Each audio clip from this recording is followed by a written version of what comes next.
When you think of Zion Williamson, what comes to mind? I think freak of nature. I think of the most exciting player in the NBA, someone that has limitless potential, a player who has accumulated more jaw-dropping highlights over the course of his 1 year at Duke and his short time with the Pelicans than most NBA or college players could hope to achieve in a career.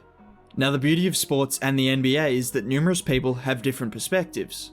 Numerous people enjoy different aspects of the game.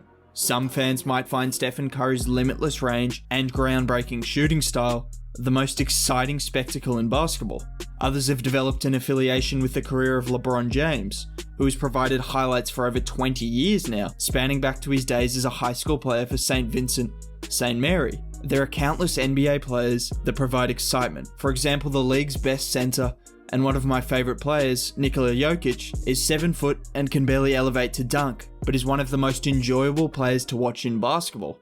And let's not get me started about the lesser known players like Joe Ingles, who provide incredible entertainment, particularly when drilling threes in PG-13's face. Sorry PG fans. Whichever NBA player or basketball player full stop you find yourself drawn to is not really important. There are numerous reasons why you may coin a player your favourite player to watch, and that is all preference. Now, every once in a while, there are certain players that create such a buzz and hype around the broader NBA community, with fans, players, and former players just excited to see that player on the court because of the excitement their play style can bring. We've seen it with the likes of Derrick Rose, Russell Westbrook, Stephen Curry, LeBron James, of course, and a host of other players. Players with such incredibly exciting styles of play that you can't help but be encapsulated by their highlights and consistently incredible performances. As a result of their incredible play, they draw praise from numerous people within certain companies. We know the ones, having daily debates about whether that person eating toast in the morning as opposed to oatmeal will affect their performance in the postseason, or whether the pH level was too low in his morning glass of water. The incredibly saturated and often shallow content, focusing on a small number of players, results in disdain from fans, with those fans demanding their favourite player gets more attention and thus coming to the only conclusion they know, calling these incredibly popular players overrated. Now, for most of these players I've mentioned, they had to perform at an MVP level for numerous years before they were to receive the constant attention from the general public and media as a result of this performance. Fans might try to isolate weaknesses in their game, but overall don't attack those players as a whole because they recognise their continued excellence. So what happens when a player who had yet to play a single minute of NBA basketball was receiving the same attention as these MVP level players? A player that many did not believe would be good enough throughout his young career to warrant the hype. A player by the name of Zion Williamson, a player that is one of the most recognisable names in the sport of basketball, despite having spent very little time playing at the NBA level. Well, what happens with a player like Zion is these said fans choose to dislike him solely for factors that he cannot control. Now, to truly understand where all this hatred towards Zion has stemmed from, we have to take it back to his days as a high school basketballer. Zion would quickly become a household name at a young age, when highlights emerged of the freakishly athletic, freakishly big teenager dominating opposing teams with dunks that combined such a rare combination of speed, verticality, and strength, which would often leave those opposing teams helpless. His physical dominance resulted in one of the most memorable high school careers in recent history, where he would post averages of 32 points, 11 rebounds, 3 assists, 3 steals, and 3 blocks per game over a 4-year span at the high school level. Despite such incredible performances, many were not convinced.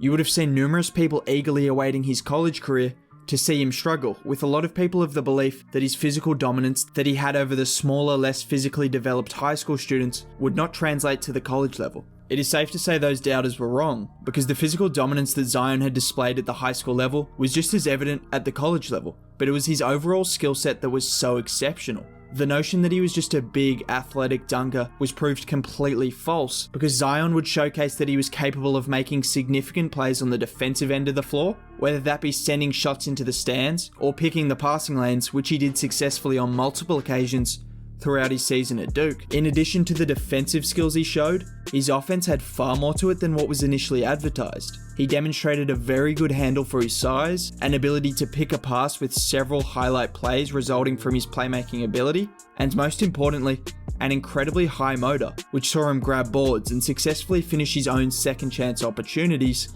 on a multitude of occasions. So after a college season which saw Williamson become the third freshman in history to record more than 500 points, 50 rebounds, and 50 steals in a season, joining some elite company in Anthony Davis and Kevin Durant, he had become the unanimous first overall pick, a freak athlete that had showcased a high motor, work ethic, and skill set that was incredibly unique. He just had to be the consensus number one, and he was. So Zion had dominated competition every step of the way throughout his young career, but that was not enough to stop people from questioning if his physical dominance could now translate to the NBA. Yes, people had genuine concerns over that. These same people chose to disregard all the other skills that made him elite. I saw people go as far as saying Zion would be Julius Randle with hops.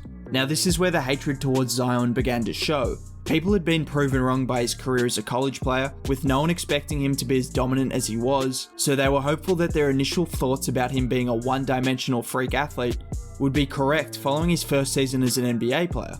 So when Williamson was ruled out of the first few months of the NBA season with a knee injury, those same doubters were so quick to control a pathetic narrative that they had dreamt of, in which Zion did not live up to the hype and became a so-called bust. And this narrative was aided by the stellar season fellow rookie Ja Morant was having. While Zion would watch his team from the sidelines, you would have been hard-pressed to find a regular NBA fan who wasn't certain that Ja was going to have a better NBA career than Zion. Now I have incredibly high hopes for Ja, so it is still to be determined if that happens, but I was not ready to discount years of incredible play as a result of one injury. Unfortunately for these people, their time spent reveling in the misfortune of Zion was short-lived, because a return to play on the 22nd of January against the San Antonio Spurs was all we needed to see. A 22-point display, with 17 of those points coming in succession in the fourth quarter of a one-possession game, was exactly the kind of performance you could have hoped to see, and he continued to go from strength to strength. Over the last 11 games of the season prior to the cancellation, he averaged 26.5 points per game to go along with 6 boards and a couple of assists on 60% from the field.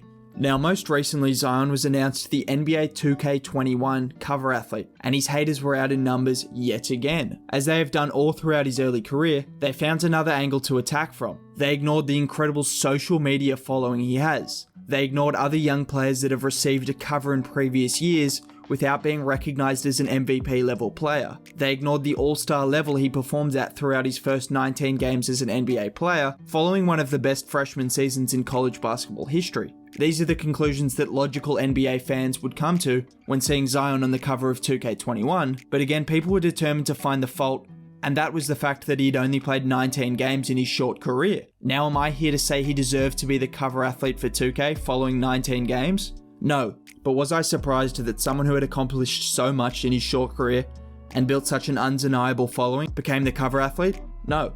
Zion Williamson is a player whose ability has been questioned every step of his career thus far, and every question has been answered emphatically, with his ability to perform at an incredibly high level on the basketball court. As a result of these incredible performances, media platforms are quick to cover his performances because they know the traction they will receive from the numerous fans he has and the numerous haters he has. The perception of Zion is an incredibly interesting case study, because if you were to be objective, you would see a 6'6", 280-pound freak of nature who moves like a guard but attacks the rim like the league's best bigs, currently the third best player in the NBA at scoring in the paint, but we'll save that for another day. Now, if we were to even talk about his personality, by all reports he is one of the NBA's most humble stars and has had absolutely zero off-the-court issues throughout his young career. Now, all of these traits make for a player that you just can't dislike. However, it would be obviously naive to expect NBA fans to be objective, which is good, but the basis of the hate for Zion is so incredibly dumb that I just had to make note of it. Effectively, the hate for Zion stems from a combination of these factors, all of which he cannot control. And these factors are: he's exceeded many people's expectations, forcing people to question their knowledge of the sport and thus resort to disliking him as a result, with them eagerly awaiting his downfall at every turn, like we saw earlier this year when he missed the beginning of the season with an injury. The other factor is the media circus that surrounds Zion and his every move. This is probably even dumber than the previous point, because for some reason people are more concerned with disliking Zion because major platforms promote his accomplishments and activity so frequently than actually disliking those platforms for recycling the same content. We know the ones. And then the final reason is the most basic one. the old overrated argument. Again, this is completely nonsensical because to overrate someone is to have higher opinion of someone than what they deserve. Zion is currently seen as someone who has dominated every level of competition, which is correct. He's not considered an MVP level player, but he's seen as an all-star level player thus far in his career, which I would love to see you try and argue based on his performance and impact so far in his short career. Overall, we are looking at one of the most exciting players of our generation. Someone who is a great role model and a player that does nothing but try to perform at the highest level every time he steps foot on the court. Despite this, the dent people have taken to their egos as a result of him exceeding expectations, combined with other external factors, has resulted in a growing contingent of disdain directed towards him. Now, I expect a healthy Zion to make his first All-Star appearance and be a major factor behind the Pelicans making the playoffs next year, but I guarantee people will still find an agenda, and my prediction is his inability to shoot consistently from beyond the arc will be that exact agenda that they try to push next year.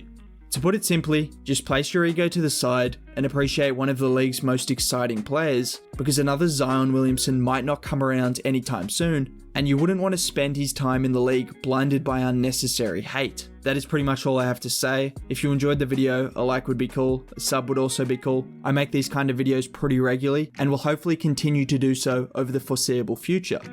Laters.